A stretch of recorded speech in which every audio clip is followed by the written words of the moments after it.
안녕하십니까. 12월 15일 화요일 말씀 묵상 함께 시작하겠습니다. 다들 잘 지내고 계시죠? 사실 무익한 종은 그저 주님께서 우리 성도들 또 함께 말씀을 묵상하시고 말씀으로 하루를 시작하기를 결단하시는 모든 귀한 성도님들 하나님께서 지켜주시고 하나님께서 보호하시고 그저 하나님께서 아무 일 없이 그리고 너무 큰 어려움 겪지 않도록 기도하는 것밖에는 할 수 있는 것이 없는데, 가끔은 무력감이 느껴질 때도 있지만 주님께서 제게 주시는 확신은 이것이 가장 능력 있고 가장 효과적인 일이다 라는 확신을 주십니다. 기도하는 것, 세상 사람들이 보기에, 불신자들이 보기에는 가장 약하고 가장 쓸모없고 가장 시간 낭비처럼 보이는 일이지만 사실은 가장 능력 있고 가장 효과적인 일이라는 사실을 우리 다시 한번 확신하면서요, 이 시간 말씀 묵상하고 그리고 끝난 다음에 또 이 세상을 위해서, 우리 가정을 위해서, 교회를 위해서 함께 간절히 기도할 수 있었으면 좋겠습니다. 우리 모두 다 기도의 능력을 믿는 사람답게 기도로 주님 앞에 나아가서 이 모든 어려움들 잘 극복해낼 수 있는 귀한 성도님들 다 되시기 바랍니다. 오늘 본문은 미가서 6장 13절입니다. 어제 미가 본문을 다루었죠. 미가서에서는 사실은 비판이 많고 재앙에 대한 선포가 많고 조금 약간 신랄한 어조들이 많이 있지만 이걸 통해서 주님께서 주시는 지혜를 얻으실 수 있었으면 좋겠습니다. 그럼 함께 말씀을 보도록 하겠습니다.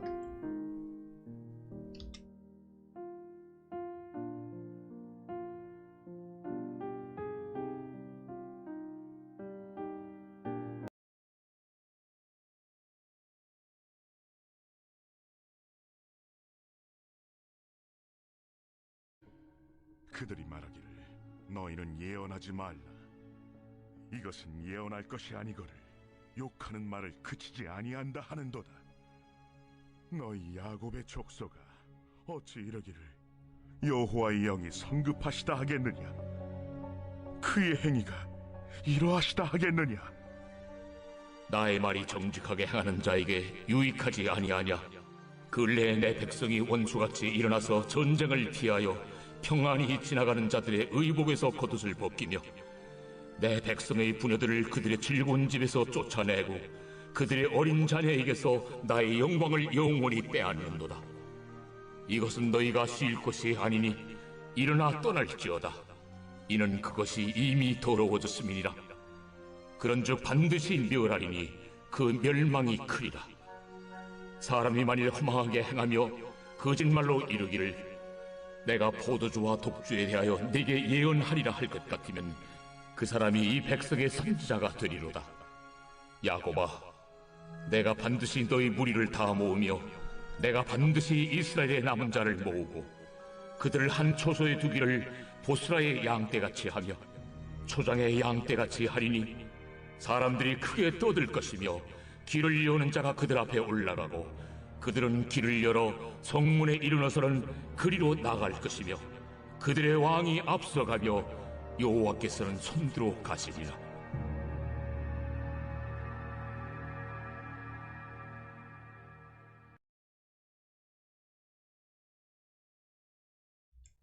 네, 우리 미가서 지금 1부를 이제 마치고 있습니다. 어제 제가 시스템을 좀 바꿔가지고 에러가 많이 났는데 제가 낮에 좀 이렇게 저렇게 연습을 많이 하면서 왜 에러가 났는지 나름대로 찾고 했는데 또 에러가 또 날지도 모르겠어요. 방금 조금씩 이렇게 반응이 조금씩 늦고 한데 그런 부분은 조금 양해해 주셨으면 좋겠습니다. 점점 나아지겠지 기대해 주시고요. 사실 제가 그렇게 기계를 잘 아는 사람이 아니지 않겠습니까? 그런데 이 코로나 사태 때문에 기계를 알아야 되는 상황이 벌어지고 있습니다. 전문가가 아니니까 뭐 방송 전문가겠습니까? 제가 그러니까요. 이런 연약한 점이 있다는 거 이해해 주시고요. 그런 것을 좀 양해해 주시면서 말씀에 좀 집중해 주셨으면 좋겠습니다. 다시 말씀으로 들어가서요. 미가서는 전체적으로 세 부분으로 나누어져 있고요. 오늘 1부가 마쳐집니다. 1부는 주로 심판, 재앙에 대한 이야기가 훨씬 더 많이 나와요. 오늘 조금 전 읽은 2장 12절, 13절 두 절 딱 하나님께서 회복해 주실 것이라는 것으로 끝을 마치고, 전반적으로는 그 이스라엘과 유다를 굉장히 치는 이야기로 기록되어 있었죠. 그래서 전반적으로 보면은 1장 1절에 당연히 뭐 표제고, 그 다음에 사마리아와 예루살렘을 심판하시고, 심판하고 애가를 부릅니다. 그냥 그 유다에 있는 여러 그 도시들이 망하는 모습을 말하면서 그 도시의 이름들이 그 아주 그 모욕을 당하는 그런 모습들을 볼 수 있었고요. 어제 본문에선 이 지도층들이, 높은 사람들이 탐욕을 부려가지고 땅과 그 집을 막 사들이는, 율법에 의하면, 희년법에 의하면 땅을 사들이는 것이 옳지 않은데, 그런데 이들이 더 갖고 더 갖고 더 갖겠노라는 욕심을 부려가지고 결국은 하나님의 진노를 사서 결국 마지막엔 다 뺏길 수밖에 없는 상황에 빠지는 것, 그것을 볼 수 있었습니다. 자, 이제 그런데 어제 본문에서 이 이스라엘 백성들이 왜 망한다고 했습니까? 땅을 자꾸만 사고, 집을 자꾸만 사고, 가난한 사람들 것을 다 빼앗는다는 거죠. 산다고 표현했는데, 이스라엘에서 땅을 산다는 것은 희년까지의 그 사용 권한을 살 뿐이지, 그 땅을 영구히 소유할 수는 없는 거거든요. 그런데 여기서 그 땅을 완전히 다 빼앗아 버리고 그 안에 사는 사람을 내쫓는다는 겁니다. 이게 문제였죠. 원래 희년법에 의하면 그렇게 되어서는 안 되는 겁니다. 어떤 사람이 예를 들어서 이제 남자가 전쟁에 나갔는데 죽었어요. 죽었는데 남겨진 아내와 아이들이 있을 거 아닙니까? 그런데 아이가 너무 어립니다. 그래서 일을 할 수도 없어요. 여자가 일을 해봤자 얼마나 일을 하겠습니까? 그런 상황에서 이제 주위에 있는 사람이 그 사람의, 죽은 사람의 땅을 사줍니다. 사주는 거예요. 사면 어떻게 되냐면, 희년까지 30년 남았으니까 3억, 뭐 우리 돈으로 합시다. 3억 원 줄게. 그럼 3억 원을 그 여인에게 줍니다. 그럼 그 여인은 그 집을 비워야 되느냐? 그게 아닙니다. 그냥 거기서 삽니다. 살면서 그 땅에서 소작농과 같이, 거기서 이제 이삭 줍는 사람과 같이 살아가는 거예요. 그러면 그 아들이 아직 어리지 않습니까? 근데 한 10년 지나면 이 아들이 자랍니다. 그럼 어떻게 돼요? 자라서 이제 그 땅에서, 원래 아버지의 소유였던 그 땅에서 소작농으로서 일을 해요. 그러면 그 땅을 샀던 사람은, 예를 들어서 3억 원을 주고 그 땅을 샀던 사람은 어때요? 그 땅에서 자기가 그 여인과 아이들에게 줬던 그 돈의 주었던, 그러니까 빌려준 거죠. 근데 땅을 산 돈을 이제 다시 회수하는 거예요. 그 소출을 가지고 회수를 하고, 그러다가 이 여인과 이 아들이 어느 정도 자라고 어떻게 또 좀 돈이 생기고 그러면 중간에 땅을 물러줄 수도 있습니다. 희년이 되면 그냥 돌려주는 거고요. 희년이 되기 전에 30년 남아서 이 땅을 샀는데, 희년 아직 20년 남았는데도, 아저씨 제가 어쩌다가 돈이 좀 생겼습니다. 다시 이 땅을, 아버지의 땅을 다시 도로 사고 싶습니다. 그러면 다시 팔아줘야 됩니다. 안 팔아 할 수 없습니다. 한번 팔면 끝이지. 그게 아닙니다. 무조건 팔아야만 합니다. 돌려줘야만 돼요. 그러면 30년 남은 거 생각하고 3억 원을 주고 샀다 이거예요. 근데 20년 남았어요. 10년 동안 지났어요. 그러면 그 땅값은 얼마다? 2억 원입니다. 그럼 그 10년 동안 이 돈을 주고 이 땅을 산 사람은 어떻게 해요? 1억 원만큼을 그 땅에서 땅의 소출을 가지고 자기 걸로 보전을 하는 거예요. 그게 땅을 사는 겁니다. 이스라엘에서는. 그런데 이들은 그게 아닌 거죠.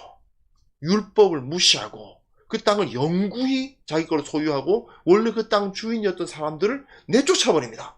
이런 일이 벌어졌던 거죠. 그렇기 때문에 하나님께서 너희들을 그 땅에서 쫓아버리겠다. 너희들에게 재앙이 임해서 너희들을 알거지로 만들어버리겠다고 막 그냥 그 재앙을 막 선포하시는 그 모습을 볼 수 있었습니다. 그런데 문제는 이들이 이렇게 재앙을 당하고 망하게 되는 진짜 이유가 있습니다. 물론 어제 본문처럼 그렇게 악한 행위를 하니까 망한 게 맞습니다. 그러나 그보다 더 중요한 문제의 핵심, 그것도 물론 재앙을 당해야 되는 이유이지만 그것보다 더 문제의 핵심이 있는 겁니다. 바로 오늘 본문에서 나옵니다. 바로 하나님의 경고를 무시했다는 것이죠. 그들이 그런 악한 행위를 할 때 하나님의 말씀이 주어져서 그들에게 경고를 하시는데 문제는 그 말씀을 무시하더라. 이게 문제인 것입니다. 보시면 자 6절 7절 보시면요.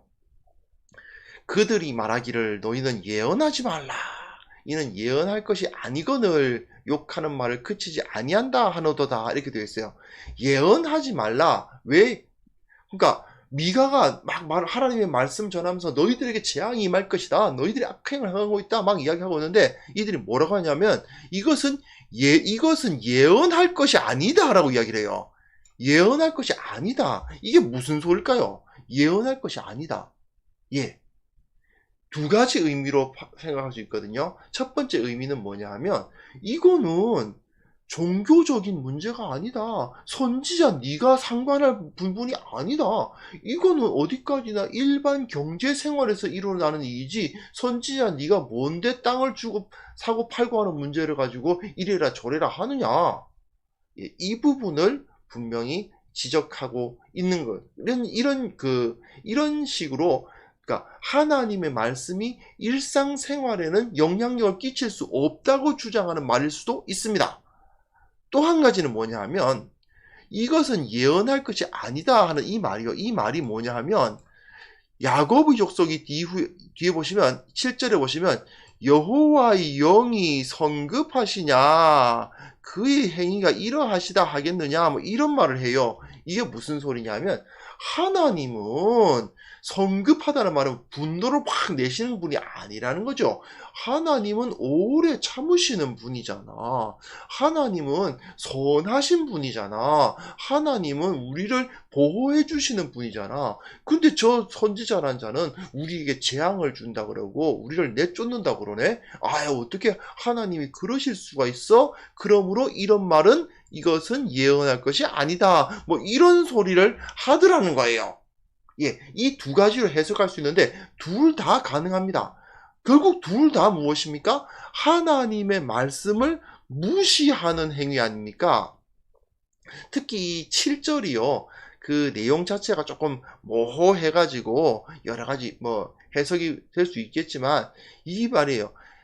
야곱의 족속들이 뭐라고 말하냐면 여호와의 영은 성급하시지 않다 이거예요. 여호와의 영은 하나님의 성품은 늘 오래 참으시는 분이기 때문에 이렇게 악하게 우리를 막 치시고 내쫓으시고 막 적군이 쳐들어오고 그런 거 없다는 거예요. 그리고 그의 행위가 이러하시다 하겠느냐? 어떻게 하나님께서 이런 일을 하신다고 말하겠느냐? 이렇게 말을 하고 있습니다. 근데 여기서 이제 이 말이 조금 해석하기 어려운 부분인데요. 나의 말이 정직하게 행하는 자에게 유익하지 아니하냐 이 말은 뭐냐면요. 역시 두 가지로 해석할 수 있어요. 첫 번째는 미가가 전한 하나님의 말씀이 정직한 자에게는 유익하다 이거예요. 정직한 자. 너희들이 정직하지 않으니까 너희들에게 유익하지 않은 거지 정직한 자에게는 유익하다라는 말일 수가 있어요. 또 한 가지 뭐냐 하면은 이건 반대로 저 이제 땅을 막 사는 저 부유한 그 부패한 그 고위층들이 우리가 정직하다라고 주장하는 거죠. 우리는 정직하게 행하는 자들이야. 하나님의 말씀은 우리 정직하는 자에게 정직하게 행하는 자에게 유익하게 되어 있는데 왜 우리에게 나쁜 일이 일어난다고 그러냐 이렇게 이야기한다. 이런 말로 두 가지로 역시 해석이 가능합니다. 역시 이렇게 해석하나 저렇게 해석하나 둘 다 가능한데요. 본질적으로 무엇입니까? 하나님의 말씀을 그렇게 심각하게 듣지 않고 있죠. 하나님은 우리한테 복 주시는 분이야. 하나님은 우리를 지키시는 분이야. 그런 얘기를 하고 있을 뿐이지 하나님께서 우리에게 경고하신다. 우리의 죄를 지적하신다. 이런 말을 들으려고 하지 않고 아주 자만하면서 하나님께서 나를 지켜주실 거야 라고만 생각하고 있더라는 것입니다. 그래서 8절부터 11절 보시면요, 근래에 내 백성이 원수같이, 이 8절 10절 여기가 좀 이제 사실 해석하기 좀 어려운, 그 원어가 좀 어려워요. 근데 근래에 내 백성이 원수같이 일어나서 전쟁을 피하여 평안히 지나가는 자들의 의목에서 겉옷을 벗기고 내 백성의 부녀들을 그들이 즐거운 집에서 쫓아내고 그들이 어린 자녀에게서 나의 영광을 영원히 빼앗는도다. 이게 좀 전에 말씀드렸다시피 그 악한 부유층들이 행했던 일을 표현하고 있는 것이 아닌가 생각합니다.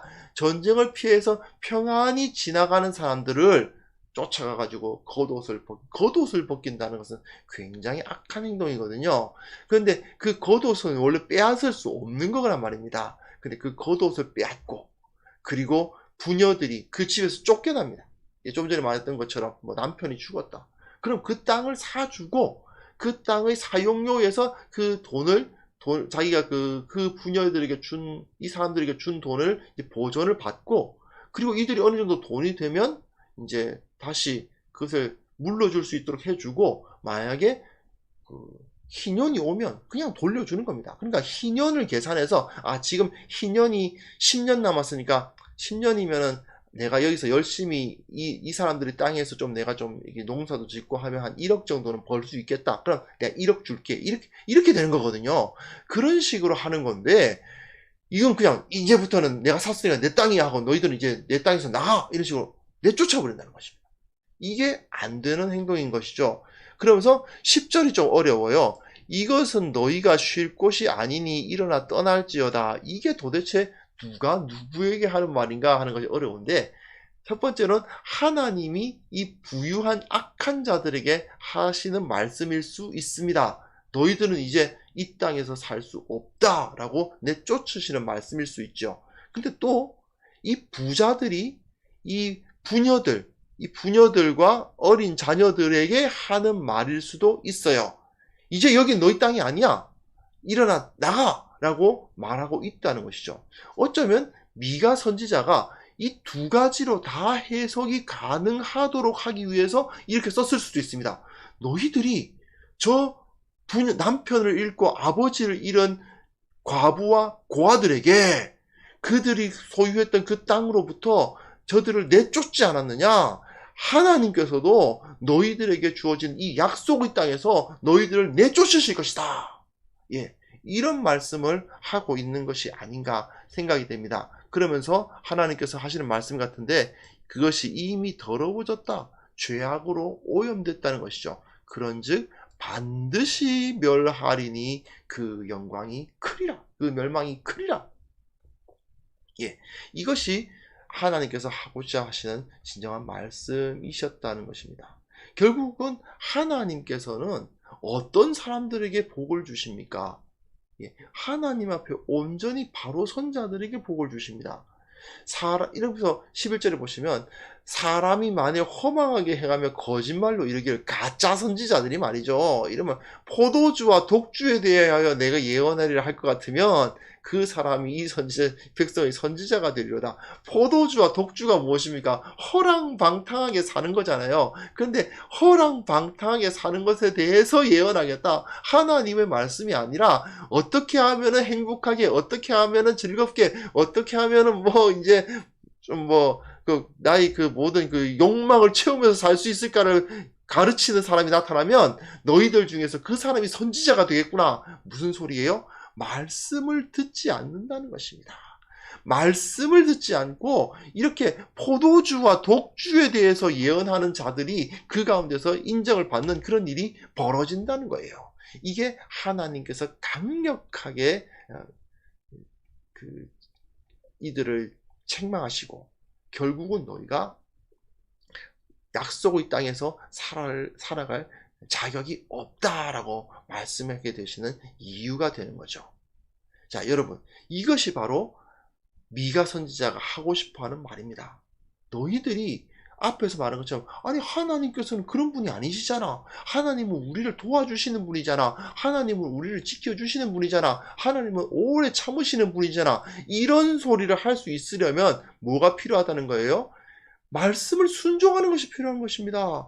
이렇게 악한 행위를 하면서 부녀자들 내쫓고 그 땅을 차지하고 사람들에게 악하게 굴면서, 그러면서 이제 거짓말이 들리면, 자기 귀에 달콤한 말이 들리면 그것에 따라가는, 자기가 좋아하고 듣고 싶은 말만 듣고자 하는 그런 태도를 갖고 있는 자들이 어떻게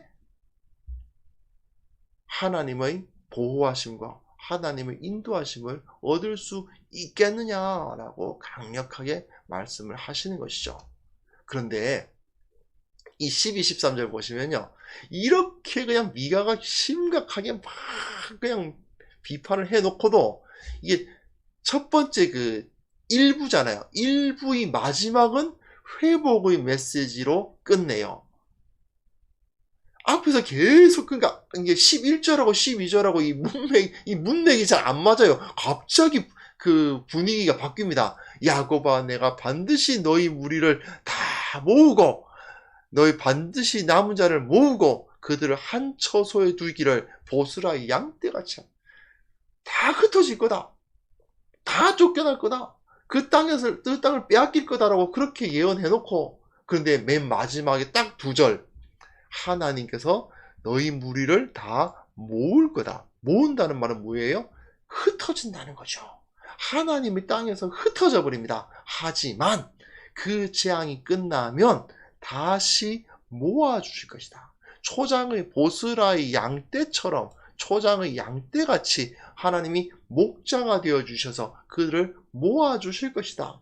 그 길을 여는 자가 그들 앞에 올라가고, 그들은 그 길을 길어 성문에 이르러서 그리로 나갈 것이며, 이제 길을 여는 자, 그 모든 길을 열어가는 사람, 이 인도자가 나타난다는 거죠. 그들을 쭉 따라가게 된다는 것입니다. 그 성문에 이르면 그리로 나갈 것이고, 왕이 앞서간다. 왕이 나온다. 왕이라는 말이 나오죠. 왕이 무엇이겠습니까? 나라가 망해가지고 흩어지면 왕이 있습니까? 없죠. 다 흩어져 벌써 왕조는 끝나는 겁니다. 보통 전쟁에서 지면 제일 먼저 죽는 사람은 왕이죠.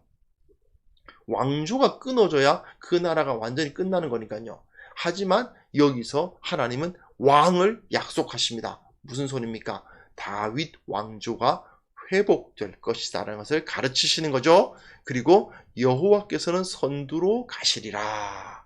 하나님께서 모든 자들 앞에, 즉 목자가 앞을 딱 걸어가면 그 나머지 양떼들이 목자를 따라가듯이 여호와께서 진짜 선두 목자가 되시고, 그 여호와의 뒤를 바로 따르는 이제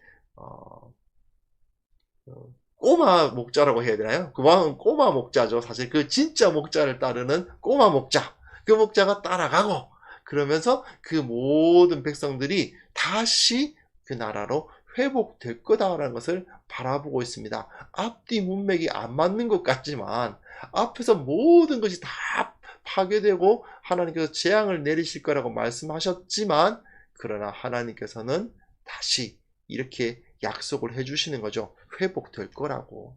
하나님께서 분명히 이렇게 치고 난 다음에는 일부를 끝나면서, 그러나 절대 하나님은 우리를 영원히 버리실 분은 아니다 라는 것을 이제 약속하는 겁니다. 실제로 북이스라엘은 아수르의 침공에 의해서 완전히 흩어졌죠.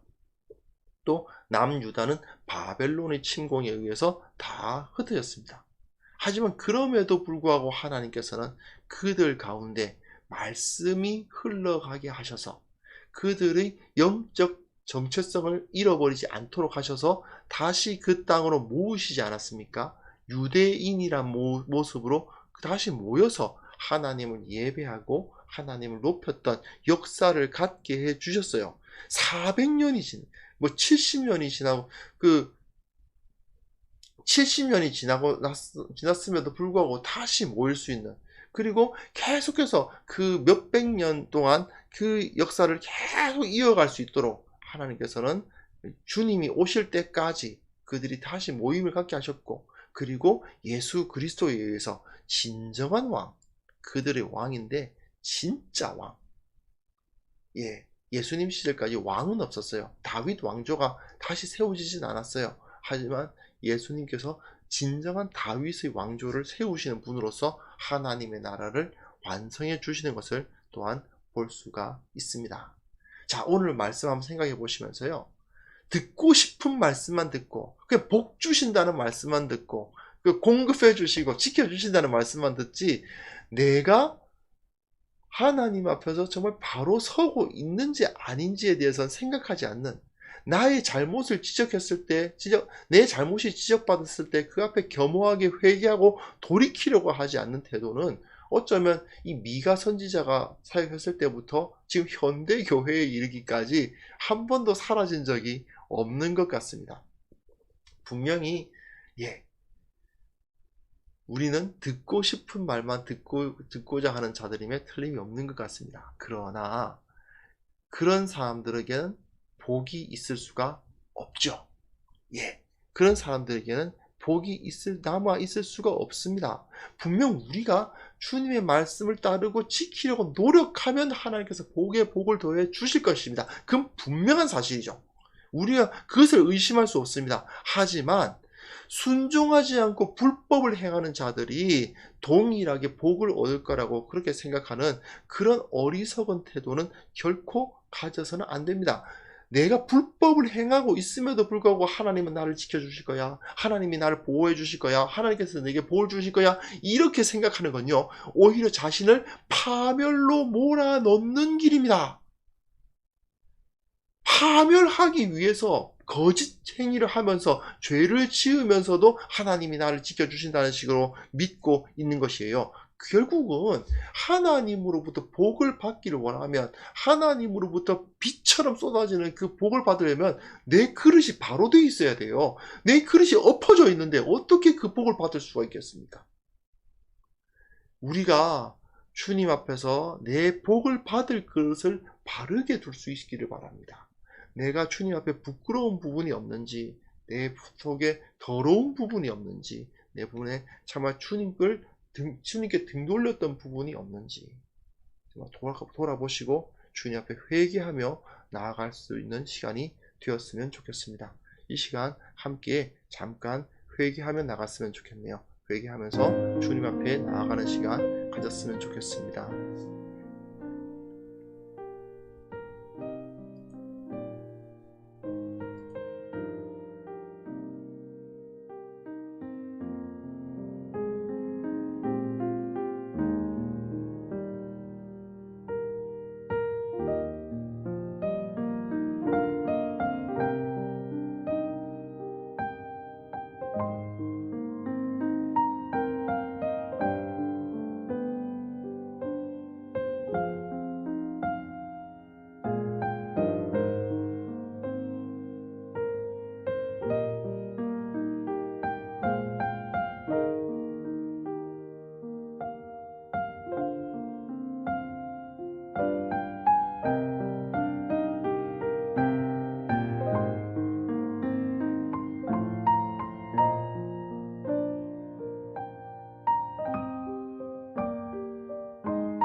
하나님 아버지, 주님 앞에 정직하지 않으면, 우리의 그릇이 바로 되지 않으면 하나님의 은혜를 받을 수 없다는 사실을 철저하게 깨닫게 하여 주옵소서.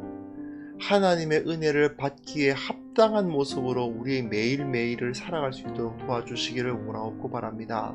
아버지, 내가 거짓된 행위를 하면서도, 죄악을 저지르면서도 주님으로부터 복을 받으리라, 주님이 지켜주시리라 생각하며 교만히 행할 때 그것이 우리의 멸망을 가져다 준다는 사실을 온전히 깨닫게 하시고 우리를 온전히 마음을 바로잡게 도와주옵소서. 아버지, 특별히 교회의 강단을 거룩하게 하여 주시기를 원합니다. 특별히 말씀 사역자들이 정직하고 바른 말씀을 전할 수 있도록 도와주옵소서.